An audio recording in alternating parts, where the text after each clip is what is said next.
Guys, good morning, good afternoon. क्या हाल है भाई सब लोगों के? आई होप सब लोग बहुत बढ़िया होंगे। ओके, तो आज हम आपका फेवरेट चैप्टर स्टार्ट करने जा रहे हैं। मतलब देख लेना, ये गारंटीड से आपका फेवरेट चैप्टर बन जाएगा आने वाले समय में। ज़्यादा बड़ा नहीं है, टेंशन नहीं लेना, फटाफट खत्म हो जाएगा। ठीक है, लेकिन again a interesting topic, dispersion.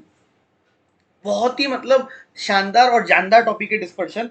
ठीक है, एक बार हम इसको क्या करते हैं, बढ़िया तरीके से स्टडी करते हैं, फिर आगे बात करते हैं। सबसे पहले भाई साहब, आपको अगर मेरी पहली क्लास थोड़ी बहुत भी याद आ रही होगी, पहली दूसरी क्लास जब मैं आपको स्टैटिस्टिक्स का मतलब समझाया करता था, तो वहां पे मैंने एक एग्जांपल लिया था। वही सेम एग्जांपल आज मैं यहाँ पे क्या करूंगा, लूंगा।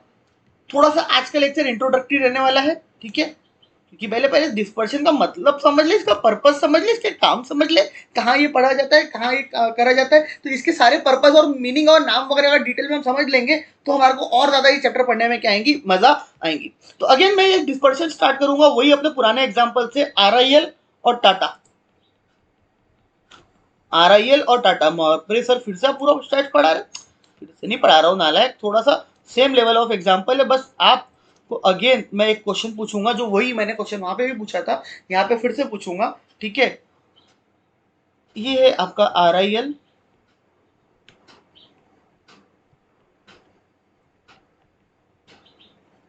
चलो इसको थोड़ा सा चेंज करता हूँ। RIL टाटा की जगह इसको मैं कर लेता हूँ सहवाग और सचिन।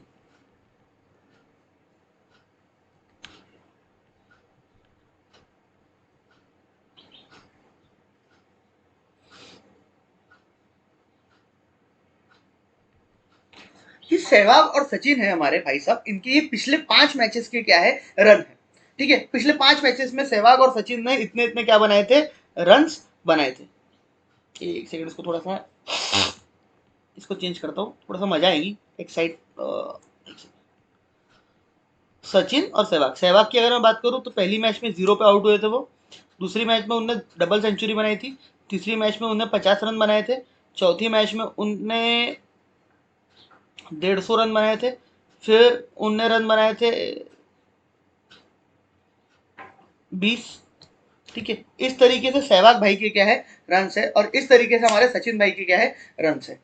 ठीक है, अब मेरा क्वेश्चन यहाँ पे ये आ जाता है कि आप ना BCCI के मैच के सिलेक्टर्स हो। ठीक है, और आपको चूज करना है बिटवीन दिस टू पर्सन कि भाई आप सहवाग को चूज करोगे या सचिन को चूज करोगे। किसको आप चूज करने में चूज करोगे, सचिन को या सहवाग को? दोनों अपने अपने लेवल पे अगर मैं बात करूं तो दोनों अपने अपने लेवल पे क्या है, बहुत अलग अलग लोग हैं। ठीक है, सहवाग अलग है, सचिन अलग है। तो मेरा ये क्वेश्चन है कि आप इन दोनों चीजों के, इनके पिछले 5 मैचेस के रन को देख के क्या समझ रहे हो? पिछले 5 मैचेस के रन को अगर मैं देखूं इन दोनों के, तो आपको क्या समझ में आ रहा है? सर हमको इनके 5 मैचेस के रन को देखते हुए ना ये समझ में आ रहा है कि हमारे जो सचिन भाई है, हमारे सचिन भाई बहुत कंसिस्टेंट बंदे हैं। क्यों बोले आपने उनको कंसिस्टेंट है? और जो हमारे सहवाग भाई है ना, ये खेले तो भैया एकदम दूर तक जाएंगे, और नहीं खेले तो आउट, 0 पे, या 10 रन 20 रन बना के आउट। मतलब चले तो दूर तक, नहीं तो वही खत्म। पर हमारे सचिन भाई जो है ना, वो भले ही थोड़े कम रन बनाते हैं, लेकिन टुक टुक टुक टुक टुक टुक चलते रहते हैं। मतलब he is a consistent person. And why are you saying कि भाई सचिन कंसिस्टेंट है और सहवाग कंसिस्टेंट नहीं है? सहवाग इज जस्ट लाइक, खेले तो बहुत खेल लेंगे एकदम भाई, उनसे तो जोरदार ही कोई नहीं खेल सकता, और नहीं खेले तो भाई वो 0 पे या 20 रन 50 रन बना के आउट हो जाएंगे। ऐसा आपके दिमाग में ये दोनों चीजों को देख के आ रहा है क्या? अगर आपके दिमाग में ऐसा आ रहा है तो अपने आपसे क्वेश्चन पूछो कि सर आप ऐसा क्यों बोल रहे हो? ऐसा क्यों? Why Sehwag is not consistent, why Sachin is more consistent? Sir common sense की बात है। अगर आप सहवाग के रन्स के अंदर, सॉरी सचिन के रन्स के अंदर गैप देखेंगे तो कभी 10, कभी 20, कभी 30। ठीक है, इतनी गैप है, मतलब 10 20 30 रन की गैप है। मतलब कभी वो 100 बनाते, कभी 110 बनाते, कभी 150 बनाते, कभी 130 बनाते। मतलब गैप जो है वो सिर्फ 10 या 20 या 30 की है।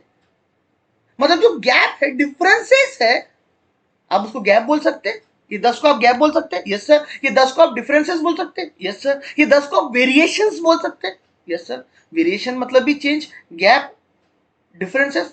तो अगर आप सर सचिन के मैचेस के रन देखोगे, उनके मैचेस के रन में अगर आप गैप देखोगे, तो सर इनके मैचेस में जो गैप है वो थोड़ी काफी कम है। लेकिन अगर आप सहवाग भाई के मैचेस की गैप देखोगे, तो ये गैप वाज लाइक कभी 200, कभी 150, कभी 100, कभी 130। मतलब सर ये तो अलग ही चल रहा है कुछ जीवन में, गैप भयंकर लेवल की है, इतनी गैप, इतना वेरिएशन, इतने डिफरेंसेस। मतलब एक मैच में वो 0 पे आउट हो, दूसरे मैच में 200 ठोक डाले, तीसरे मैच में 50 पे आउट हो गए, चौथी मैच में 150 ठोक डाले, फिर 20 रन पे आउट हो गए। अरे तो इसी वजह से आप लोग इनको क्या बोल रहे हो कि भाई इसमें गैप ज्यादा है, डिफरेंसेस ज्यादा है, वेरिएशन ज्यादा है, इसीलिए Sehwag is not consistent person. I am not saying who is the best player and किसको आप चूज करोगे। अगेन किसको चूज करना है, इट डिपेंड्स कि नेक्स्ट मैच किसकी है।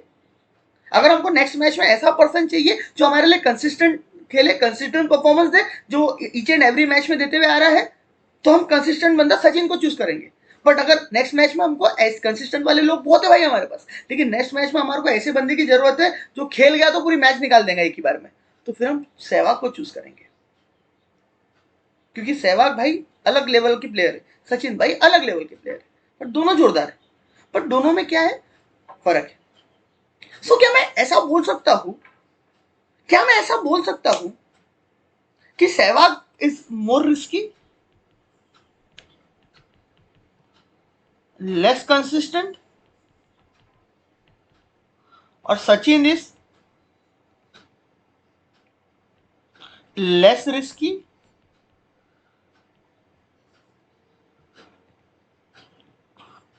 More consistent?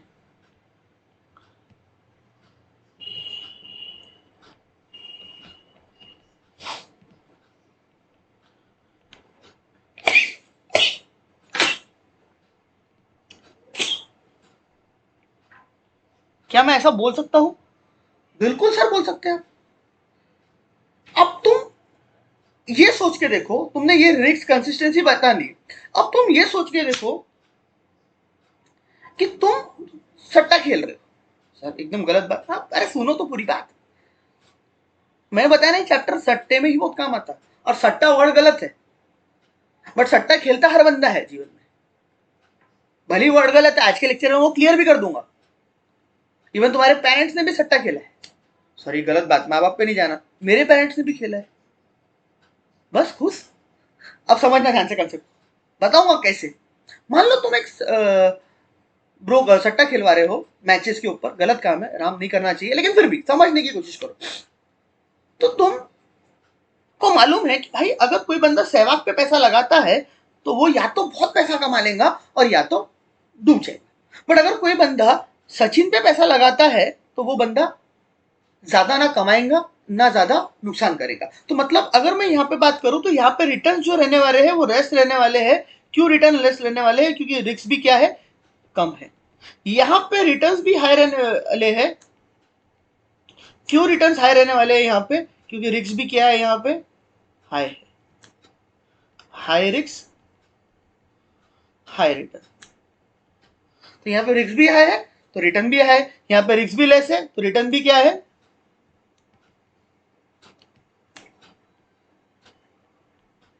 लेस है।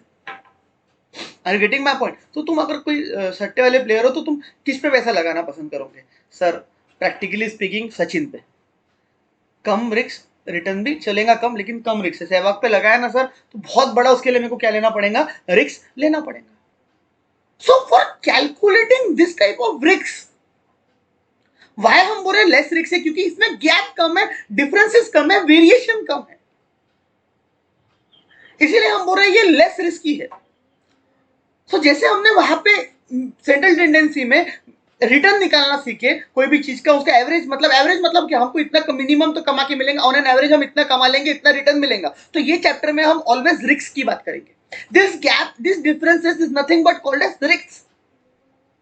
When the gap differences is more, that means the risk is high. When the gap and differences is less, that means risk is less. And this risk is nothing but called as in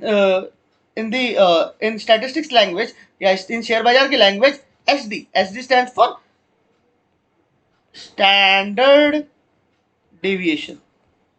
So basically ये gap को आप कुछ नहीं, कुछ तो deviation भी बोल सकते क्या? हाँ सर डेविएशन बोलो, डिफरेंस बोलो, गैप बोलो, कोई फर्क नहीं पड़ने वाला। सो बेसिकली डिस्पर्शन का मतलब जो होता है, dispersion is nothing but call as deviation, is nothing but call as Scatterness is nothing but called as differences. Gap, nothing but called as दूरी. Dispersion is nothing but deviation. Deviation is nothing but scatterness. is difference. Gap, दूरी. इसका ही मतलब क्या होता है मेरे बच्चा? Dispersion होता है. So basically dispersion is nothing but calculation of deviation, calculation of gap. ठीक है. Why we are calculating deviation? Why we are calculating differences, scatterness, gap? Because on the basis of that gap, on the basis of that differences, we always calculate risks. So for calculating risks, always in anything, any situation, for calculating risk, you have to calculate deviation, you have to calculate dispersion. Are you getting my point? तो for calculating risk आपको differences, deviation निकालना पड़ेगा.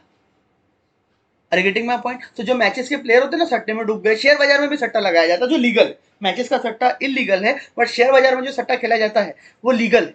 Legal है, yes legal है. But again दोनों cases वाले जो लोग हैं ना, उसमें से कौन पैसा कमाता है और कौन हारता है, वो सिर्फ और सिर्फ डिपेंड करता है. हमारे देश में लोग बोलते हैं सब किस्मत का खेल है, सब किस्मत पे डिपेंड करता है. ना जी ना. हाँ ठीक है, किस्मत वर्क्स 20%, बट 80% आपका दिमाग वर्क करता है. चाहे वो शेयर बाजार हो, चाहे ये मैचेस का सट्टा हो. कभी गलत काम नहीं करना. बहुत लोग फंस जाते हैं इसके अंदर. इफ तुम उसमें डिस्पर्शन टेक्निक्स लगाओगे, इफ तुम उसमें स्टैटिस्टिक्स लगाओगे, उसमें गैप डेविएशन कैलकुलेट करके, रिस्क कैलकुलेट करके आप वहां पे रिस्क लोगे. सो इफ आप रिस्क कैलकुलेट करके रिस्क लेते हो, भले वो रिस्क ज्यादा है, बट अगर आपने रिस्क कैलकुलेट करके रिस्क लिया है, तो आपके डूबने के चांसेस ना के बराबर है या बहुत कम. बट इफ अगर आप ये सोच रहे हो अरे अरे ये इसने पिछली बार खेला था, अभी भी खेल लेगा, नहीं खेलेगा, तो भाई फिर अगर आप इस तरीके से चलते हो, नहीं ये शेयर जो है ना भाई, इसने भी लिया मैं भी ले लेता, नहीं उसने भी लिया मैं भी ले लेता. सो भाई अगर आप इस तरीके से चलते हो ना, तो फिर जीवन में कभी शेयर बाजार में पैसा लगाने की कभी जरूरत नहीं है कि भाई हम हमेशा क्या करोगे, डूबोगे. So always first calculate the risk, first check the trends, first check the company का बैकग्राउंड, फिर या प्लेयर का बैकग्राउंड, तो उसके बाद ही आप क्या कर सकते हो, ये सब चीजें कर सकते हो. तो सर आप बोल रहे थे सर कि ये सर सट्टा सभी लगाते हैं. सर आपके पेरेंट्स ने, हमारे पेरेंट्स ने भी लगाया था. कब सर, हमको बताओ बरा, आप क्लियर करो बरा वो पॉइंट. ठीक है बताता हूँ. याद करो वो दिन जब तुम कक्षा 10वीं या कक्षा 12वीं में होंगे और गए होंगे अपने पेरेंट्स के पास, मम्मी पापा के पास, और बोले होंगे उनको, पापा मेरे को सीए करना है, मेरे को डॉक्टर करना है. तो उसमें दो ही सिचुएशन अराइज हुई होंगी. तुम्हारे घर वालों ने या तो हाउ बोले होंगे या तो सीधा नहीं बोले होंगे. तो सर क्यों ऐसा? अरे वो कैलकुलेट कर रहे हैं ना पहले रिस्क. भाई ने 0 से लेके 10वीं तक, नर्सरी से लेके 10वीं तक या 11-12 तक इसके जो परसेंटेजेस थे, एवरेज थे, एकदम 50-40-35% लेके आता था. और तू सीए या डॉक्टर करेगा? मैं तेरे ऊपर 4-5 साल 2-4 लाख रुपए लगाऊंगा. खैर सीए में तो कम लगता है, लेकिन मान लो डॉक्टर में तो 30-40 लाख रुपए लगाऊंगा, तो भाई उसका रिटर्न आएगा कि नहीं आएगा? तो डूब जाएंगे. सो अगेन वो भी तो क्या कैलकुलेट कर रहे हैं, डेविएशन कैलकुलेट कर रहे हैं. काय के बेसिस पे? तुम्हारे 0 से लेकर 10 तक के मार्क्स के बेसिस पे. और फिर डिसाइड करते हैं कि हमको इसको सीए कराना है या सीए क्या बोलते हैं, सीए सीएस कराना है, या हमको इसको डॉक्टर कराना है. कि भाई या तो तू दोनों नहीं कर सकता, बीकॉम कर ले प्लेन वाला, सादा सिंपल. तुमसे ना हो पाएगा, हमारे पैसे हम बर्बाद नहीं कर सकते तुम पे, तुम हमारे डेड इन्वेस्टमेंट हो जाओगे. ऐसा सोचते हैं ना, या नहीं सोचते? सर बिल्कुल सोचते हैं, बात तो फैक्ट है सर. तो वही तो है, सट्टा ही लगा रहे एक प्रकार से. अरे सट्टा ये वर्ड गलत है, बट एक्चुअली में हम हर चीज में ये चीज करते हैं. फर्स्ट हम ऑलवेज रिस्क कैलकुलेट करते हैं before investing in anything. Whether your parents अगर आप लोगों में इन्वेस्ट कर रहे हैं, तो before that they are just thinking कि भाई ये इन्वेस्टमेंट वर्थ इट है या नहीं है. तभी वो तुम्हारे को साइंस, कॉमर्स या आर्ट्स या फिर तुम्हारे को वो सीए सीएस डॉक्टर या इंजीनियर या तुम फिर बीकॉम करके सूखी रहो, वो करवाते हैं कि भाई यहाँ पे पैसा लगाएंगे तो उससे पैसा वापस आएगा या नहीं आएगा. तो that is called as dispersion, deviation. They calculate deviation. अगर तुम्हारे परसेंटेज में बहुत डेविएशन से बहुत भयंकर लेवल की है, कोई पैसा नहीं लगाएगा. अब जैसे मेरी बात ले लो, अपन भाई बहुत ही डेविएशन वाले बंदे थे, हमारे पेरेंट्स ने रिस्क लिया, more the risk more the return, मिल गया उनको return. Are getting my point. लेकिन still this is, I am not saying कि आप डिसीजन ले लो, आई एम सेइंग आप ये चैप्टर में क्या कैलकुलेट करना सीखोगे, रिस्क कैलकुलेट करना सीखोगे, अलग अलग टाइप के आप रिस्क कैलकुलेट करना सीखोगे। तो इन डिस्पर्शन बेसिकली हम लोग जो सीखते हैं वो रिस्क कैलकुलेट करना क्या करते हैं, सीखते हैं, that is nothing but deviation. Risk जो भी निकाला जाता है अगेन डेविएशन से निकाला जाता है। डेविएशन मतलब गैप, डिफरेंस जो आप निकालते हो, दीज आर द डिफरेंसेस जो हम निकालते हैं, ठीक है। स्कैटरनेस डिफरेंसेस जो हम निकालते हैं उसके बेसिस पर हम डिसाइड करते हैं रिस्क ज्यादा है या कम है। जहां पे भी स्कैटरनेस डेविएशन ज्यादा रहेंगे मतलब रिस्क ज्यादा है, अगर स्कैटरनेस डेविएशन गैप्स कम रहेंगे तो रिस्क कम है। तो अब तुम्हारा क्वेश्चन उठ के आ जा रहा होगा, सर जब इतना ईजी है तो फिर काहे दिमाग लगा रहे हो, सर जब इतना ही इजी है जीवन, ठीक है, तो फिर आप काहे फॉर्मूला वॉर्मूला क्यों पढ़ोगे, डायरेक्टली तो आंसर आ जाता है सर हमारा, इससे डायरेक्ट हमको आंसर निकालने में हेल्प मिलेंगी, फॉर्मूला पढ़ाने की जरूरत ही नहीं है सर। नाची ना, इतना इजी नहीं है, ठीक है। ये यहाँ पे डायरेक्ट डायरेक्ट दिख रहा है जो मैंने एग्जांपल्स लिए उसके अंदर कि भाई कहाँ पे रिस्क कम है कहाँ पे रिस्क ज्यादा है, यहाँ पे दिख रहा है ये, बट एक्चुअली में ऐसा जरूरी नहीं है कि आपको हर बार ये चीज दिख जाए, समझ में देखते बराबर ही आ जाए। इसीलिए हमको इसके लिए फॉर्मूलेस की क्या पड़ती है, मदद लगती है, अलग अलग कंसेप्ट की मदद लगती है for calculating the risk. So for calculating the risk हम लोगों को अलग अलग चीजों की मदद पड़ती है। वो चीजें हम कहाँ पे पढ़ने वाले हैं, in the chapter measures of dispersion में। वो चीज हम कहाँ पे पढ़ने वाले हैं, in the chapter measures of dispersion में। आई होप आपको ये चीजें क्लियर हुई होंगी। मेजर्स ऑफ डिस्पर्शन अब थोड़ी थ्योरी पढ़ते हैं, सब इंटरेस्ट वाला बातें बता दिया मैंने। तो दो the measures of central tendency are useful but they alone are not sufficient to explain the data exactly. देखो measures of central tendency useful है, बट आप सिर्फ और सिर्फ सेंट्रल टेंडेंसी के बेसिस पे कोई भी चीज का एवरेज निकाल के आप ये नहीं डिसाइड कर सकते हैं कि भाई ये करेक्ट है। आप सिर्फ और सिर्फ एवरेज के बेसिस पे डिसीजन नहीं ले सकते। मैंने यहाँ पे ना सचिन का एवरेज निकाल लिया और सचिन के एवरेज के बेसिस पे मैं डिसीजन ले रहा हूँ तो गलत हो जाएगा। अब तुम खैर एग्जांपल ले लो सहवाग का, ठीक है, तो मैं यहाँ पे सहवाग और सचिन का अगर एवरेज निकालता हूँ ना तो आप लोगों को दिखेगा ऑलमोस्ट दोनों का एवरेज सेम है, लेकिन एक्चुअली में क्या दोनों का एवरेज सेम है, अप्रोक्सीमेटली सेम आएगा। चलो तो क्या आप एवरेज के बेसिस पे डिसीजन लेके दोनों को सिलेक्ट कर दोगे तो क्या सही होगा? अरे हो सकता है किसी एक या दो मैच में सहवाग ने बम एकदम जोरदार धुआंधार पारी खेल दी होगी, बहुत मार दिया होगा, तो इस वजह से उसका एवरेज जो है वो बढ़ गया, लेकिन एक्चुअली में तो सहवाग बहुत रिस्की है ना। So on the basis of only average, you cannot decide whether to go with them or not, whether to go with this investment or not. So always you have to calculate the deviations first, and for calculating deviation we use dispersion. We must find out how representative the average is. For example, if the average of depth of a river is 1 meter, we must test reliability of the average before entering the river. मतलब भाई अगर हमको मालूम है कि इस river की उतरने के लिए 1 मीटर की गहराई है इसके अंदर, ऑन एन एवरेज इतना है, तो भाई वो एवरेज रिलायबल है कि नहीं है। जस्ट लाइक हमारे सहवाग भाई एवरेज तो निकाल दिया, बट वो एवरेज पे भरोसा कर सकते हैं कि नहीं कर सकते। मालूम पड़ा एक ही मैच में 300 रन ठोक दिए उनने, तो इस वजह से उनका एवरेज एकदम जोरदार हो गया, बट अगर देखा जाए तो उनकी डेविएशन गैप बहुत है भाई, खेले तो जीरो नहीं, सॉरी खेले तो 300 नहीं तो जीरो, तो भाई ये इनके एवरेज पे भरोसा करा जा सकता है क्या? फिर एवरेज पे भरोसा नहीं करा जा सकता, ऐसा ये बोल रहे हैं भाई, मैं नहीं बोल रहा। Clear? If the variation is small, मतलब आ गया आपकी बात, variation difference gap is small, average becomes meaningful, otherwise it has limited significance. अब तुमने ये सीरीज है, तुमको ये 5 मैचेस के रन है, ये 5 मैचेस के रन से तुमने गैप निकाले, ये 5 मैचेस के रन से तुमने क्या निकाले, गैप निकाले, सॉरी माय मिस्टेक, ये 5 मैचेस के रन से मैचेस के रन से तुमने एवरेज निकाले, तुम्हारा एवरेज आया। अब वो एवरेज रिलायबल है या नहीं है ये डिपेंड करेगा इसके अंदर कितनी गैप है। अगर गैप कम है तो ये रिलायबल है, जैसे ये केस में इट इज रिलायबल एवरेज, अगर इसका जो भी एवरेज रहेगा, बट ये केस में एवरेज जो रहेगा वो रिलायबल नहीं रहेगा बिकॉज गैप बहुत ज्यादा है यहाँ पे, ठीक है, तो एवरेज इज नॉट रिलायबल यहाँ पे। तो फिर अगर आप यहाँ पे एवरेज की बात कर रहे हो तो एवरेज यहाँ पे रिलायबल नहीं है। Clear? So an average becomes meaningful, otherwise it has limited significance. Dispersion, also known as scatternets, spread variation measures to the extent the item vary from central value. अब यहाँ पे तो मैंने आपको समझाने के लिए दो चीजों के बीच में गैप निकाला, ये से मैंने दो वैल्यूज के बीच में, ये दोनों का, ये दोनों का, ये दोनों का, ये दोनों का, बट जनरली हम जो गैप डिस्पर्शन निकालते हैं ना वो सेंट्रल वैल्यू से निकालते हैं। मतलब कैसा सर? सर सेंट्रल वैल्यू मतलब एवरेज, हम जो गैप्स निकालते हैं वो ऑलवेज एवरेज के से निकालते हैं। सर नहीं समझा? सपोज ये मेरा सीरीज है 10, 20, 30, 40, 50, ठीक है। सो जब भी मेरे को गैप निकालनी रहेंगी तो मेरा इसका एवरेज कितना आया, 30 आया, तो मैं गैप कहाँ से निकालूंगा, ये एवरेज से निकालूंगा।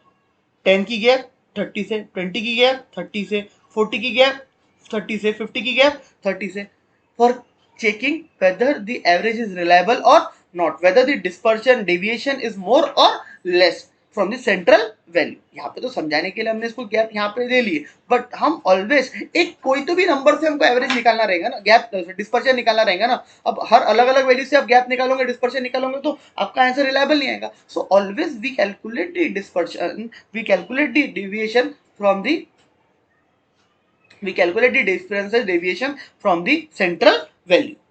Are you getting my point? Since this measures case as an average of differences of various items from an average, they are also called as average of second order.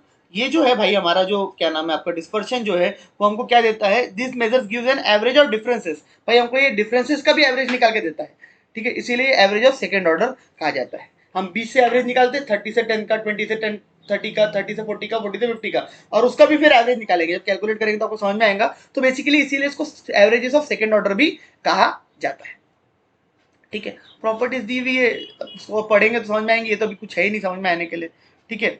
Basically there are two parts in this averages, in this dispersion. First is absolute measures of dispersion and another is relative measures of dispersion. मैं आपको लिखा ही देता हूँ, यहाँ पे वैसे chart बना के दिया है, बट स्टिल मेरा फर्ज बनता है।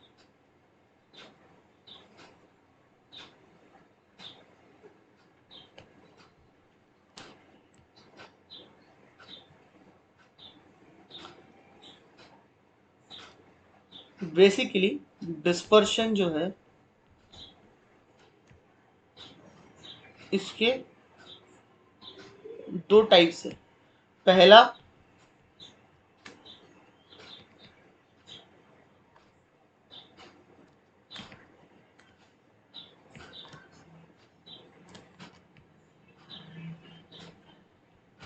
एब्सोल्यूट डिस्पर्शन और दूसरा relative dispersion. If you talk about absolute dispersion, so अगर मैं एब्सोल्यूट डिस्पर्शन की बात करूं तो एब्सोल्यूट डिस्पर्शन में हमको चार चीजें पढ़नी है।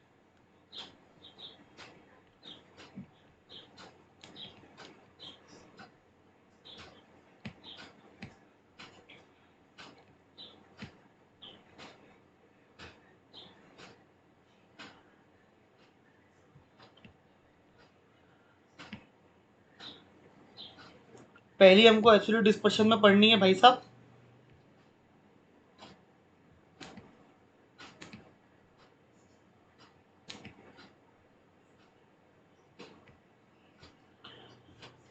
रेंज, फिर हमको पढ़नी है क्वार्टाइल डेविएशन। क्वार्टाइल कल पढ़ लेना अच्छे से कि क्वार्टाइल वगैरह कैसे निकालते हैं, मैं क्वार्टाइल निकालना नहीं सिखाऊंगा अभी, क्वार्टाइल डेविएशन। फिर हमको पढ़नी है मीन डेविएशन। फिर हमको पढ़नी है स्टैंडर्ड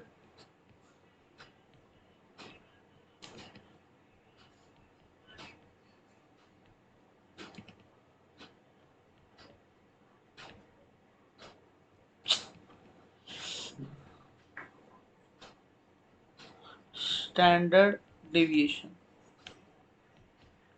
ठीक है। तो ये चार चीजें हमको पढ़नी है इन एब्सोल्यूट डिस्पर्शन में, ठीक है। इन रिलेटिव डिस्पर्शन अगर मैं बात करूं,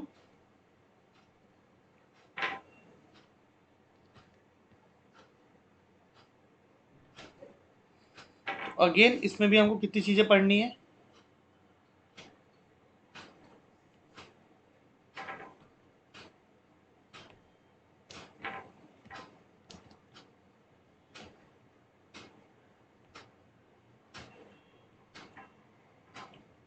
इसमें भी हमको कितनी चीजें पढ़नी है, चार चीजें पढ़नी। बेसिकली चार एक पांच बोल सकते हैं, पर ठीक है चार ही बोलता हूँ मैं उसको।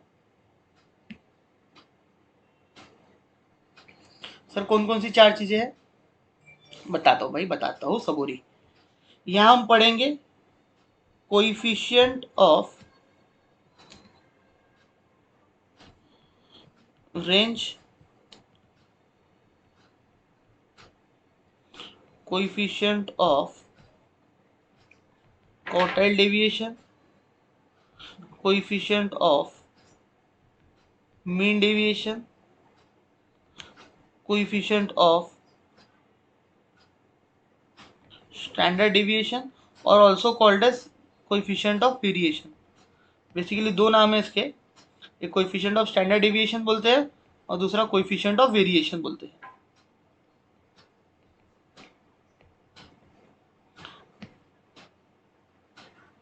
पहले हम इसको निकालना सीखेंगे,